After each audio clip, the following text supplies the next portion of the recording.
இந்த வீடியோ தங்களுக்கு வழங்குபவர்கள் SPO digital marketing private limited. மேலும் தகவல் பெற இங்கு தெரியக்கூடிய எண் மூலம் வாட்ஸ்அப்பில் தொடர்பு கொள்ளுங்கள். ஸ்கிப் பண்ணாதீங்க, பெரிய தப்பு. தினம் 300 ரூபாய் சம்பாதிக்க அரிய வாய்ப்பு. இன்ஸ்டாகிராம், ஃபேஸ்புக் பயன்படுத்த தெரிந்தால் போதும் content post and content publishing மூலமா தினம் 300 ரூபாய் சம்பாதிக்கலாம். இந்த வேலை செய்ய 5 நிமிடம் போதும். Work training support, group communication support, all language customer live chat support, முக்கியமா சொந்தமா ஒரு பிசினஸ் ஸ்டார்ட் பண்ற அளவுக்கு உங்களால கற்றுக்கொள்ளவும் முடியும், சம்பாதிக்கவும் முடியும். இந்த வேலை வாய்ப்பு வழங்குவது 5 வருடத்திற்கு மேல ரன் ஆகிட்டு இருக்க நம்ம தமிழ்நாட்டு company school of business organisation private limited. மேலும் விவரங்களுக்கு டிஸ்கிரிப்ஷன்ல கொடுத்திருக்க நம்பருக்கு வாட்ஸ்அப் பண்ணுங்க. ஹை கைஸ், இன்று நாம் இந்த காணொலியில் பார்க்க இருப்பது வக்கிர காளியம்மன் கோயில்.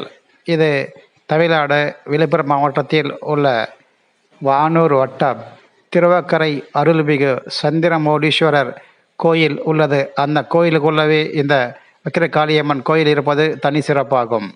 இது சிவன் கோயிலாக இருந்தாலும் இந்த கோயிலிலே அம்மன் அமர்ந்து பக்தர்களுக்கு அருள் பாலிப்பது இங்கு வரும் பக்தர்களுக்கு நம்பிக்கையை ஏற்படுத்துகிறது.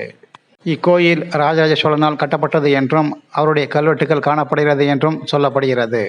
இத்திருக்கோயிலில் நுழைவாயிலுக்கு அடுத்து 7 நிலை கொண்ட ராஜகோபுரம் அமைந்திருக்கின்றன. ராஜகோபுரத்தை அடுத்து உட்பகுதியில் இடப்பக்கமாக அருள் தரும் வக்கிர காளியம்மன் சன்னதி உள்ளது. காளி சன்னதியின் எதிரில் மேற்கு நோக்கிய நிலையில் ஆத்மலிங்கம் சன்னதி, காளி சன்னதியின் இடதுபுறமும் கிளிகோபுரம் முன்புறத்தில் திருநந்தி, அதற்கு வலப்புறமாக திருக்கல்யாண மண்டபம் அமைந்துள்ளது.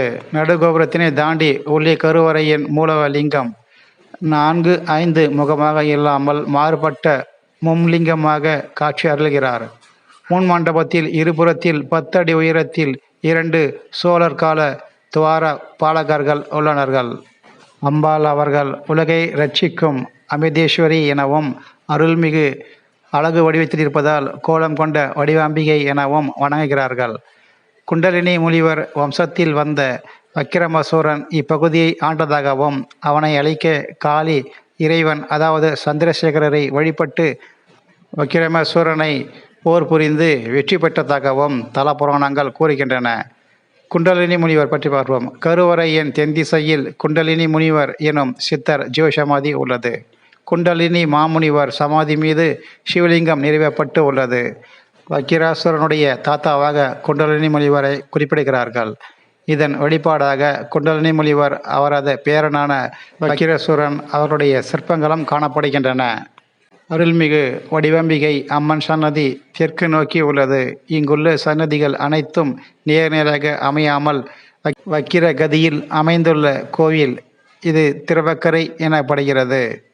வக்கிராசுர அரக்கன் சிவனை தனது கண்டத்தில் வைத்து பூஜை செய்து தவ வலிமையால் சாகாவரம் பெற்றான்.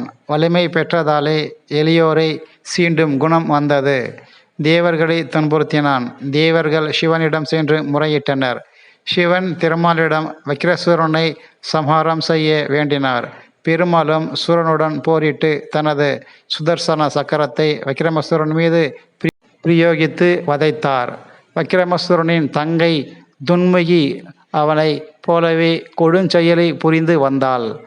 அரக்கியான அவளை வதம் செய்ய பார்வதி தேவியே சென்றார்கள். ஆனால் துன்முகி கருவுற்று இருந்ததால் பார்வதி துன்முகியின் வயிற்றை கிழித்து சிசுவை தனது வலது காதில் குண்டலமாக்கி கொண்டு துன்முகியை வதம் செய்தாள். வக்கிரசூரனின் தங்கையை அழித்ததால் பார்வதி இங்கு வக்கிரம காளியாகவே சமாரம் கோலத்தில் அருள் புரிகிறார்கள். வக்கிரம காளியின் திருவுருவம் மிக்க அழகுடையது. சன்னதிக்கு எதிரில் வக்கிரமசூரன் பூசித்த பெரிய வக்கிரலிங்கமும் உள்ளது. துன்முகியை சமாரம் செய்ததால் காளி அவர்கள் மிகவும் ஆக்ரோஷமாக காணப்பட்டார். காளியை சாந்தப்படுத்துவதற்காக ஆதிசங்கரர் சாந்தம் செய்து இடது பாகத்தில் ஸ்ரீ சக்கரராஜா எந்திரத்தை பிரதிஷ்டை செய்ததாக கூறப்படுகிறது.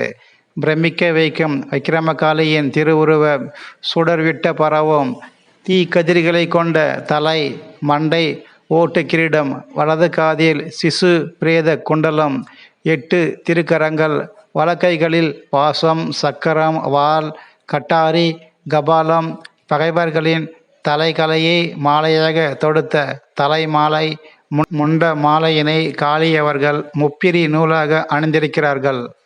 இந்த சன்னதியை வலம் வர நினைப்பவர்கள் ராக கேது கிரகங்களுக்கு ஆதி தேவதையாக காளி என்பதால் வலப்பக்கமாக 5 முறையும் இடப்பக்கமாக 4 முறையும் வலம் வந்து தொழ வேண்டும்.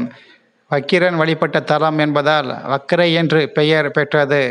வக்கிர தோஷ நிவர்த்தி ஸ்தலமாக விளங்கும் இக்கோயிலில் 3 கால பூஜைகள் நடைபெறுகின்றன. கோயில் திறந்திருக்கும் நேரம் காலை 6 மணி முதல் இரவு 8:30 மணி வரை ஆகும். பௌர்ணமி அன்று இரவு ஜோதி தரிசனம் கண்டால் நினைத்த காரியம் நிறைவேறும் என்பதும், அமாவாசை அன்று பகல் 12 மணிக்கு மற்றொரு ஜோதி தரிசனம் காணப்படும். இந்த சேனல் பிடித்திருந்தால் லைக், ஷேர் மற்றும் கமெண்ட்ஸ் பண்ணுங்க.